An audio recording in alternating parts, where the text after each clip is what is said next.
Debbie. Thank you, Bill. Ms. Fluffy's been sharing a little bit more with us up here. Good morning again, everybody. A couple of years ago, a gentleman who had been diagnosed with a terminal illness invited me to come over to his house because he wanted to share something with me. And when I sat down, he shared with me that he wanted to make a confession. And my first thought was to tell him I'm not really that kind of clergyman, but he can share whatever he would like. And what he wanted to share with me, his confession, is that he wanted me to know that at times in his life he had had homosexual relationships.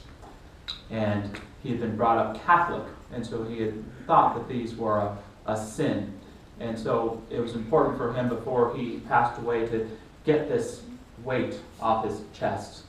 You know, I kept waiting to hear where the sin was in what he was sharing. Had he been married and been unfaithful to his commitments to his wife? But he'd never been married, and he shared that he had one particular relationship that lasted over a year that was the most important one in his life, and that sounded nothing more than beautiful to me. But I just received what he had to say, but I couldn't help but hurt my heart a little bit, because I got the sense that some of what was best about this man, he had kept hidden in the shadows of his being. Not just his sexuality, but his most true self, a lot of his joy, a lot of the desire or the potential of his becoming. I could tell he had held back, and it was a little disappointing to see him only now kind of express that when he was nearing his time of transition. It reminded me of something that Ralph Waldo Emerson said. He said, "We have a great deal more kindness than is ever spoken." You think that's true? We have a great deal more kindness than is ever spoken. It speaks to me to the idea that within our shadow self, that self that we're unaware of, that yes, there may be some negative things there, but even more so than that, there's sometimes our highest ways of being. A deeper love, a grander wisdom, a greater way of being ourselves. And so being willing to sometimes shine a light on that shadow is sometimes to be willing to move the best parts of ourselves out of the shadows and into the light of our becoming. Emerson goes on to say, "How many persons we meet in houses whom we scarcely speak to, whom yet we honor, and who honor us. How many we see in the street or sit with in church, whom, though silently, we warmly rejoice to be with. Read the language of these wandering eye beams, the heart knoweth." It's so important, I think, for each of us in our lives to bring the love that we may have in the shadows of ourselves and move it into the light of our becoming. To bring the wisdom we have or may be hiding in the shadows of ourselves and bring it into the light of our becoming. To bring our wholeness, our knowing of our wholeness, out of the shadows and into the light of our becoming. Carl Jung, the psychologist, is probably the person who's best known for talking about how the self that we are aware of ourselves to be is but the tip of a very big iceberg. There's the self that we are aware that we are, and then there's all of that underneath the water of the subjective or the unconscious.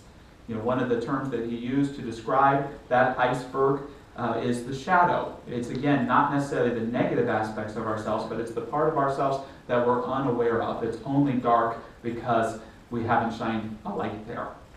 He also used terms like anima and animus, which were used to describe the feminine and masculine aspects of our being.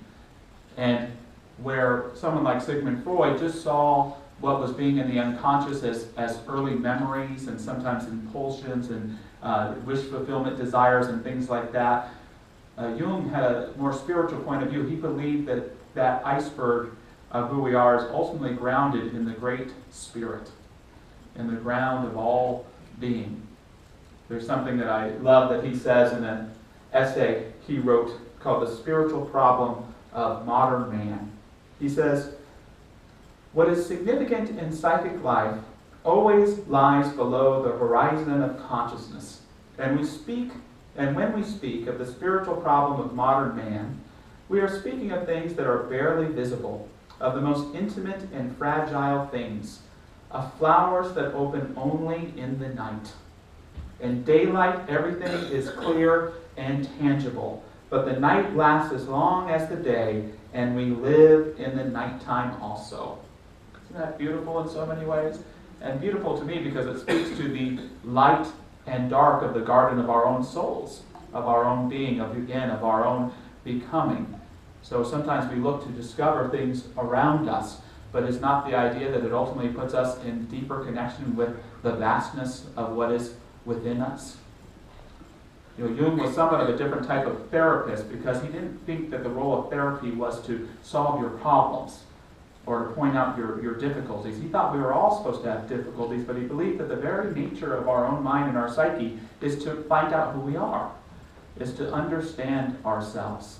So this process of becoming is a process of not being afraid of ourselves, of being willing to shine a light on those areas of ourselves, whether we think they're positive or negative, and just listen to them. Because if we listen to them with clarity and we trust that it's the Spirit and the God that made us that is ultimately at the center of our being, we can bring it forth in life. Like I was saying, the shadow can contain negative aspects too. I remember discovering I had developed at some point some sort of a abandonment complex. Anyone here ever have one of those? Anyone still practicing theirs? And I think what happened is I was in a relationship and it didn't work out, and I felt abandoned. I felt slightly betrayed. I was kind of angry. And looking back, what I realized what happened is the next person I dated after that turned out to be a lot like that first person who broke up with. And so I had that feeling of abandonment again. And then the next person was kind of a lot like them too. And so when I brought the light to the shadow a little bit, I could see that what I was doing is subjectively I was attracted to people that helped me have that same experience over and over again, because there was a part of me subjectively as well that was so bewildered by the hurt that I was feeling that it almost needed to experience again. It said, "What the hell is this? What's going on here?" By shining enough light on the shadow, I could begin to see that perhaps the best way to deal with this difficulty is to step into a relationship that's healthy and supportive. It sounds kind of like a simple idea, but perhaps you have found yourself repeating patterns in your life, or repeating styles of relationships with others, or repeating conflicts, or moments of martyrdom, or mistakes. And the ability to bring our awareness to these can help us not just find out what we need to fix or change, but to find out what is really best, most sincere and true about us, so that we can bring it into our lives in an even greater way. I want to invite to the stage Reverend Michelle Ariano, who is technically an assistant minister of our center. She has taken the jewel by the sea and she expresses it in her consciousness in Ashland, Oregon. So she's been a practitioner here for several years and moved to Oregon almost 2 years ago, and has within that time gotten her ministerial license as well. And so we're so grateful to have her visiting us today. And she's also presenting a workshop on this topic of me and my shadow after the services today. So Michelle's going to share a little bit with us about her experience of the shadow. Thank you. The music, just perfect. That mirror part of, one of my favorite quotes is, I love homie. And if our mirror doesn't get rubbed, then how do we get polished? And so I was just thinking of that while I was listening to you. And Josh, you described that so well. And in the shadow, sometimes it seems so scary and so kind of creepy. And it's really just suppressed parts of ourselves. I'm really grateful to be here today. Just driving into Seal Beach, my eyes already started to well up, and I'm like, I'm just going to go with it. It's just such a warm community, and the community here is so warm and so sweet. You're home to me, and I appreciate Reverend Josh, and I appreciate all of you. I feel your strength. Even in my travels, I feel you're with me. So I'm really grateful to be here today. Shadow work for me has been profound. I started working on myself about 20 years ago when I was divorced. And I realized that I needed to wake up and I needed to start taking responsibility for myself. And I started on this beautiful journey, this spiritual journey of finding me. And in this journey, I decided to just focus on the light. And that's a beautiful thing. The light is, we are light. But one thing that I did during that is I didn't want to look at anything that was dark, so I denied it. And so if it was dark, if it was ugly, if it was hard, if it was conflict, I went this way because I would look for the light over here. But really, what I was doing is I was living half of a life. And I wasn't looking at those things inside of myself either. I denied sorrow, I denied sadness, I denied anger, because that wasn't positive, that wasn't light to me. And so as I've continued on this journey and started doing shadow work, it has just made such an incredible difference for me in my life. The most transformational and powerful work that I've done on myself. And that abandonment thing, I had that. My dad moved when I was 7 years old. And as a little 7-year-old, I thought that I had done something wrong, and he left. And so as I grew up and I realized, no, I didn't, and I started to realize more and more, but I was attracted to unavailable men. And so I would still date guys that I liked a lot, that I were attracted to, that were not available. And guess what? I wasn't available either, because I wasn't being true to me. And as I started to shine the light on that shadow, I have met the man of my dreams. The relationship that I have now is the relationship that I've always dreamed about. And it's not easy. Him and I dove into shadow work together and did a class, and it lasted about a 7-month process, and it was really incredible and really powerful.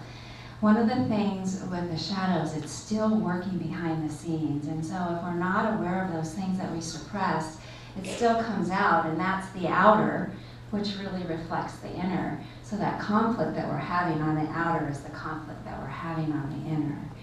And those emotions that we deny are good emotions. And like I shared in the service before, the movie Inside Out is such an incredible example for those that have seen that movie on how important our emotions are. Sadness is good. Anger and sorrow are good. It's just how we walk through them. To our dreams of what really wants to come through to us. And this, I am not going to say it's like a cakewalk, or that it's like, it's the easiest work to do. I'm not going to say that it's hard either, but, and thank you, Rev. Josh. Thank you, Michelle.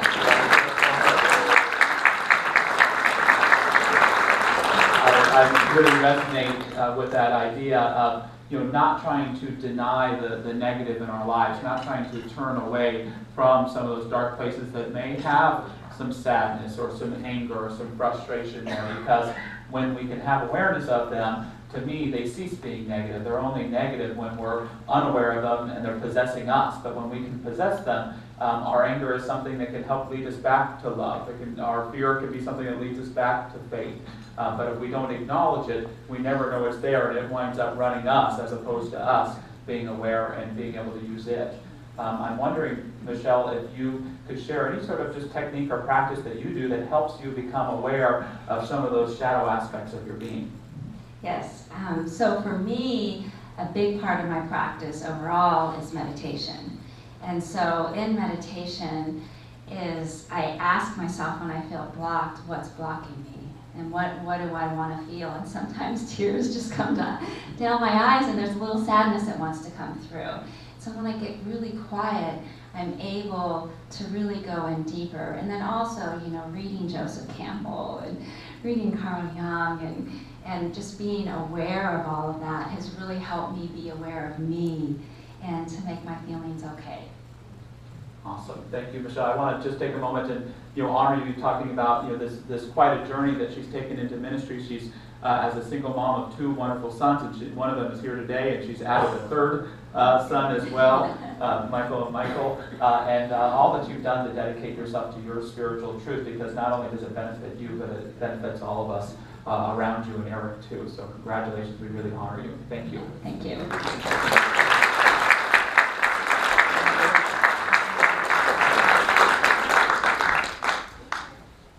So I want to again remind us of this idea that sometimes the biggest aspects of our unaware selves, the self that we're unaware of, is our best self. You know, I'm kind of a cynical person, so when I say that there's a wisdom within me I'm unaware of, I go, Josh, are you sure that's not just spiritual talk for saying that you're an idiot? But I think that the truth is that sometimes we are dumb to the good that is within us, that we are a little ignorant of just how powerful and wise and amazing we are, that we are a little dumb to the vastness of our own being, and that's why it becomes so important to bring all of ourselves into the light. You know, I told the story about meeting with the gentleman at the beginning of the service, and everything I shared was true, but I'd like to think that there was a deeper story going on there with him.